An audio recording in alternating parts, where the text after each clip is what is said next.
வாழ்க வையகம், வாழ்க வளமுடன். குருவே துணை. செயல் விளைவு தத்துவம்.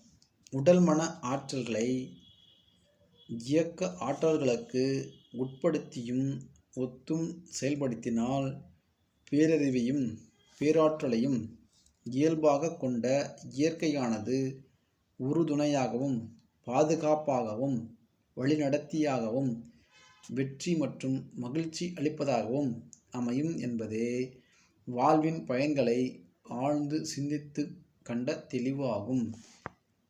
இதுவே தன்முனைப்பின் அடக்கம். தன்முனைப்பு அடங்கப் பெற்ற மனிதனுக்கு இரணினையின் பேராற்றலும் பேரறிவும் சொந்தமாகி விடுகின்றது.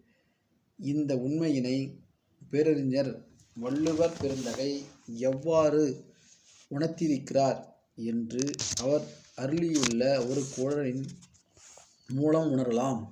அடக்கம் அமரருள் உய்க்கும், அடங்காமை ஆறிருள் உய்த்துவிடும். தனி உனிதன் சமுதாயம் மனித சமுதாயம் மனிதகுலம் எவரினும் அடக்கம் என்ற உயர் நெறியை உணராமலும் அதன் வழியே வாழாமலும் அடங்காமை என்ற குழியில் விழுந்து அதனால் விளையும் பெருகும் துன்பங்களே மனிதகுல வாழ்க்கை துன்பங்கள் ஆகும். பெருகும் துன்பங்களே மனிதகுல வாழ்க்கை துன்பங்கள் ஆகும்.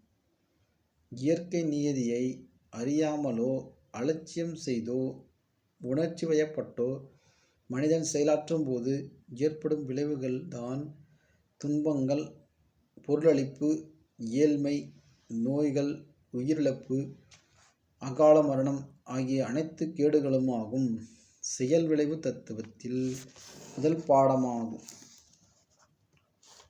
இதுவே ஆகும். அருள் தந்தை வேதாத்ரி மகரிஷி அவர்கள். வாழ்க வையகம், வாழ்க வையகம், வாழ்க வளமுடன்.